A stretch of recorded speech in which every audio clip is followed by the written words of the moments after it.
So, scale drawings, I mentioned earlier to you, anytime you use GPS or navigation in your car, on your phone, it's just a map, right? Any map, right? It's just a scaled down version of what you see in real life, right? If the map, could you imagine a map of your town that was the same size as your town? Wouldn't it just be your town, right? Like, what would the point of it be? So, we take everything and we scale it down proportionally so that we can have an overview of whatever it is that we're looking at all at once. Okay? So, scale drawings. I'll give you another great example of a time that in real life I use scale drawings myself, not just you using a map. When I got my very first apartment, all by myself, when I graduated college, I lived with my sister for a little while. And then after that, I finally got my first apartment, right? But of course, I'm super broke. I don't have very much money, so I couldn't get anything lavish. I found a place that I could afford, and it was 15 feet by 15 feet. That was it. Then there was a little bathroom on the side. So my whole world was in 15 feet by 15 feet. Just so you get an idea, one tile on the floor is 1 foot. So I had like 15 of these across and then 15 of these wide. And that had to fit everything. My bed, my dresser, my couch, my coffee table, everything that I wanted, right, needed to fit in this one room. So, normally when you live in a house, your bedroom might not be that big. That would be big for a bedroom, 15 by 15. But you have the whole rest of the house, right? You have an area where a couch is. You have a kitchen where you have all your kitchen supplies, right? So it's like having everything in your house in like a 15 by 15 square.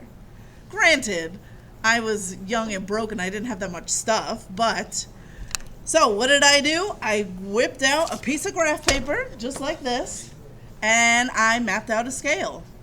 I measured how big is my bed. Did I have a bed yet?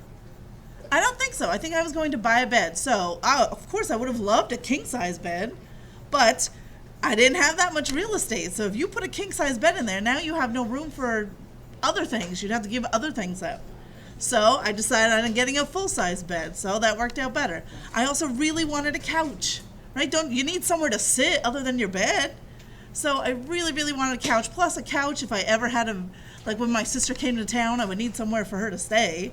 So at least I'd have the couch so that she could sleep on, right? So that's what I did. Whipped out a piece of graph paper and used a scale drawing to represent the apartment and literally drew in, here's how big my bed would be. Here's how big my dresser is. If I take the measurements of the dresser, how big does it need to be on this paper to fit?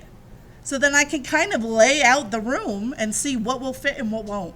And where can I put something to make more space? How can I arrange it? It was so useful. It was great. So I was actually thinking maybe tomorrow we would do something similar. But we got to figure out how, right? So let's just do an easy example. Let's say for 1 foot, in real life, 1 foot actual measurement, let's say I want to shrink that down to be, I don't know. Should we use centimeters?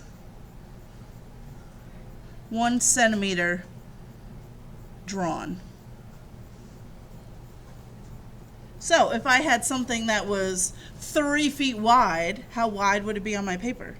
3 centimeters, right? So this is an easy conversion. It's not always this easy, but let's try it. So if I wanted to do something like, I don't know, let's say I measured the bed.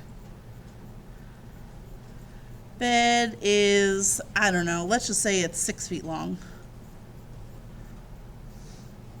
And I don't know, how wide is a full-size bed? I don't know, 3.5 feet, let's say. I have no idea. Something like that.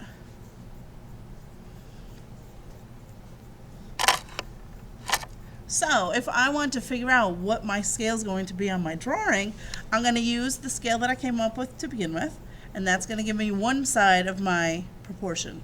So 1 foot is equal to 1 centimeter. And then I just match it up on the other side. So the bed is 6 feet long. So where would 6 feet go? On top.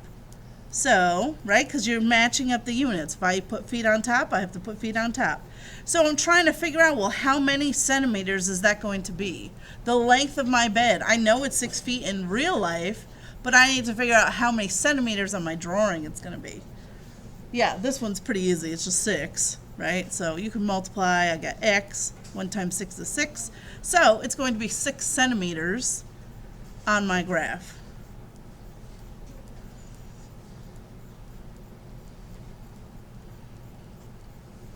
And then I do the same thing for the width of the bed.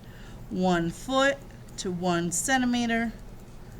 3.5 feet would be how many centimeters? Again, I made the scale a little bit too easy. It's not usually this simple, but in our case, we'd still get the procedure. Multiply across, I get x.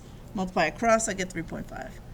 So now I know, all right, if I'm going to graph a bed in this room, it needs to be 6 centimeters by 3.5 centimeters.